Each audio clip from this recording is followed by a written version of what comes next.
Vous m'avez monté un beau grand bateau, ouais. Vous m'avez fait de bien dans le vague.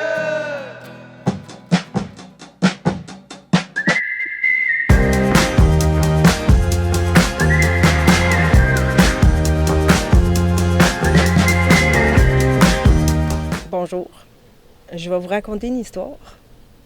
J'ai ce plaisir-là, dans ce magnifique décor-là. Mais c'est une histoire qui commence dans un lieu complètement différent. C'est l'histoire d'une caissière qui déteste sa job. Jour après jour, année après année, dans le même épicerie, avec les mêmes clients, à entendre les mêmes chiolages.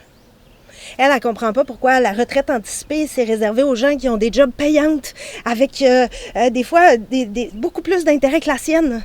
Ça devrait être réservé aux gens qui sont payés au salaire minimum puis qui haïssent le job.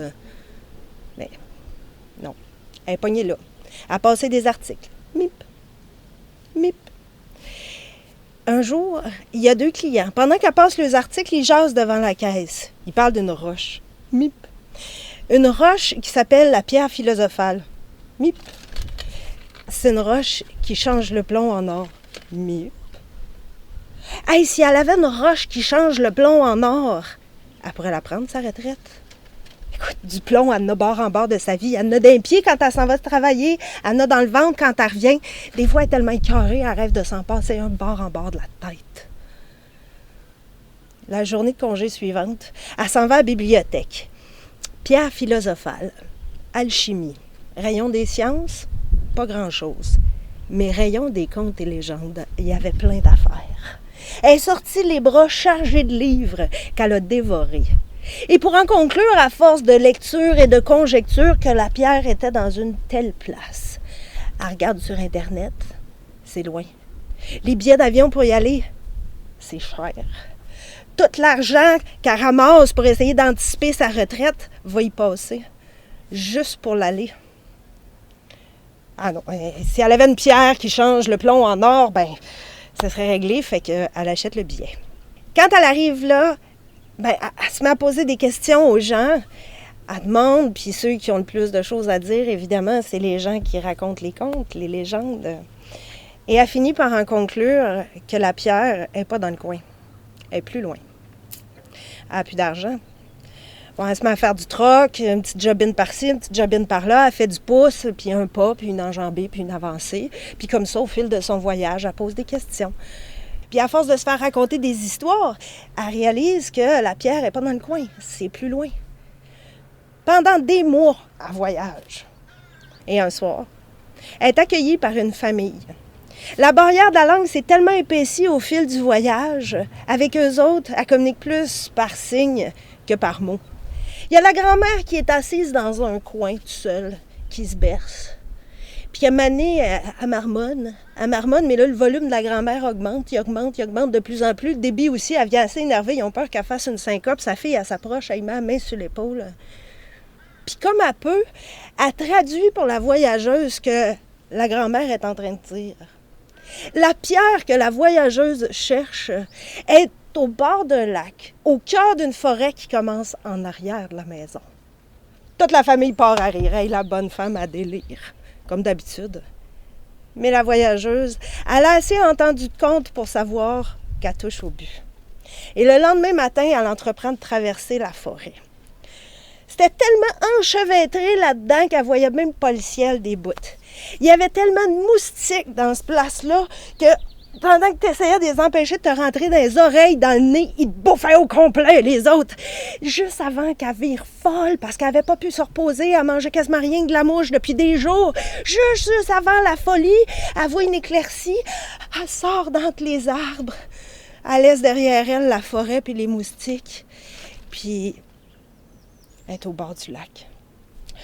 Un magnifique lac aux eaux cristallines, entouré de roches, toutes semblables les unes aux autres. Soyons méthodiques. Elle se dit qu'il y a une manière de faire. Elle sait, elle l'a entendu d'un conte, d'une légende, la pierre philosophale, elle n'a pas le même poids, elle n'a pas la même température, comme si elle irradiait son pouvoir. faut qu'elle les compare. Ben, elle va s'en prendre 2, puis... Non, c'est trop semblable. C'est pas ça. Plouf! Plouf! Et elle fait le tour du lac. Pas elle. Plouf! Pas elle. Plouf! Comme ça, tout le tour du lac. Puis elle s'en va de même. Encore un tour, encore un jour, un autre. Elle ne sait même pas ça fait combien de jours qu'elle fait le tour du lac à faire. Pas elle. Plouf! Pas elle. Plouf! Elle dort dans son petit campement de fortune. Puis à un moment donné, une journée. Pas elle. Plouf! Pas elle. Plouf! C'est elle. Plouf! Pas elle. Plouf! Pas...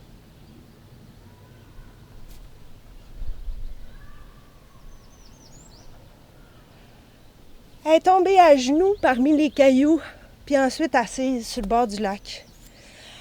Elle a pensé...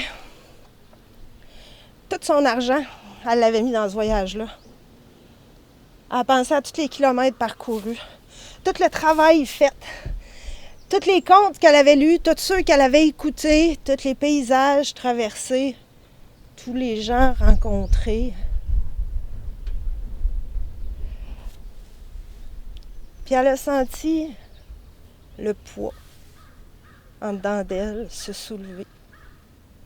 Puis au plus profond d'elle-même, elle a vu qu'elle brillait comme de l'or.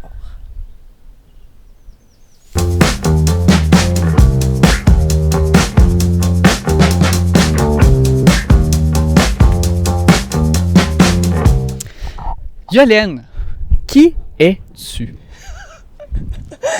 Ah, une grande question. Une conteuse, entre autres.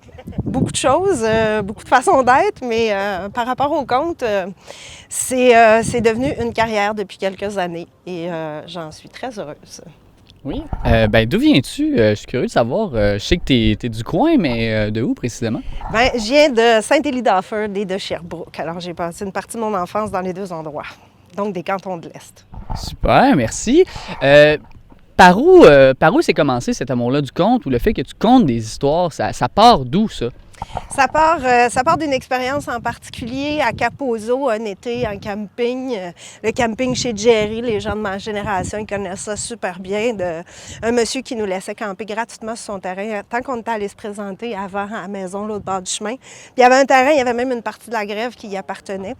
Plein de monde se tentait là, beaucoup de monde dans la petite vingtaine. Et puis moi, à l'époque, j'étais technicienne de scène. Je m'intéressais au théâtre. Mais ce soir-là, à Kaposo, on est autour d'un grand feu, qu'à tous les soirs, on en faisait un, puis les gens chantaient des chansons. Et à un moment donné, il y a une demoiselle qui s'est levée. Elle avait un accent de la francophonie d'Europe, mais je ne sais pas exactement de où.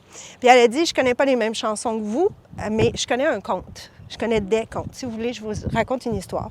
Alors, évidemment, tout le monde, ça lui tentait. Et on est à Kaposo, sous la voûte étoilée, au bord d'un feu de camp avec des amis. C'est l'ambiance parfaite. Et la demoiselle a raconté une histoire de peintre chinois. Et quand elle s'est arrêtée de parler, j'ai revu la voûte, j'ai revu le feu de camp, mes amis. J'avais été complètement partie en Chine pendant 15-20 minutes. Puis là, je me suis dit...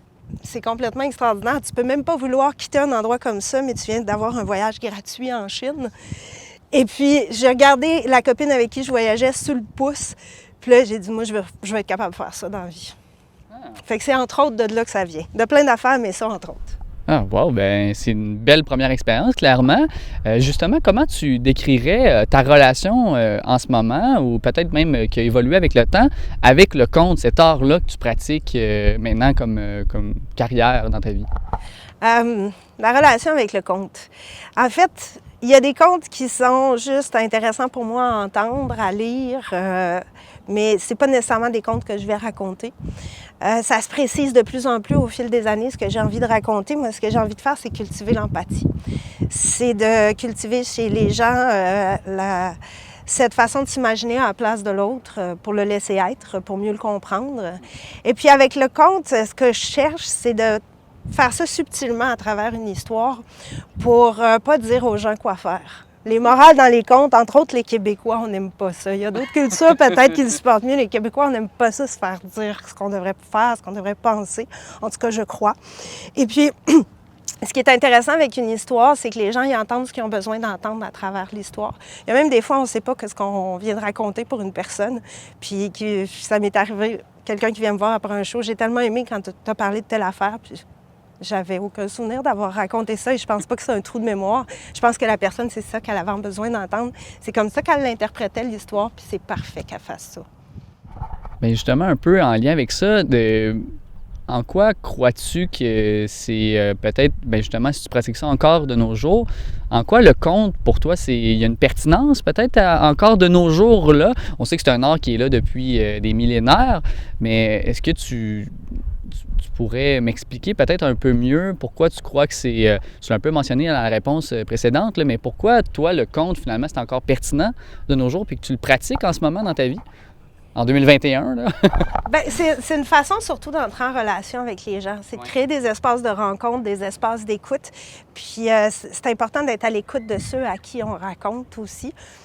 Des gens qu'on côtoie aussi, c'est les inspirations, en plus des histoires à raconter.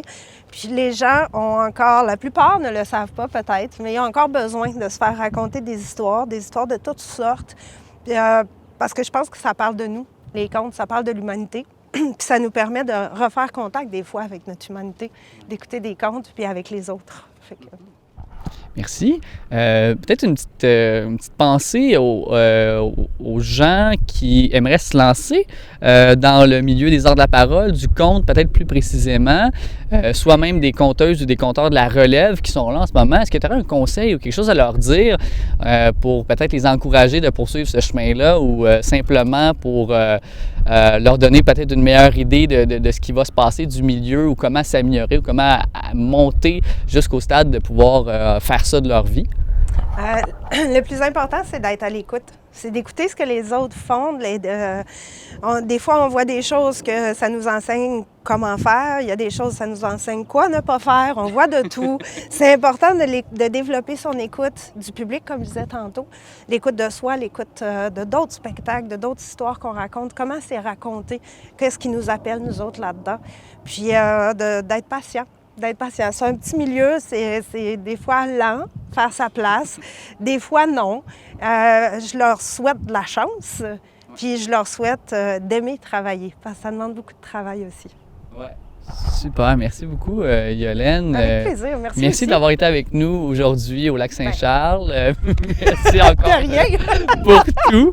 Donc c'était Steven Slave et Yolène en direct du Lac-Saint-Charles, pas très loin de Québec, pour le projet Un beau grand bateau.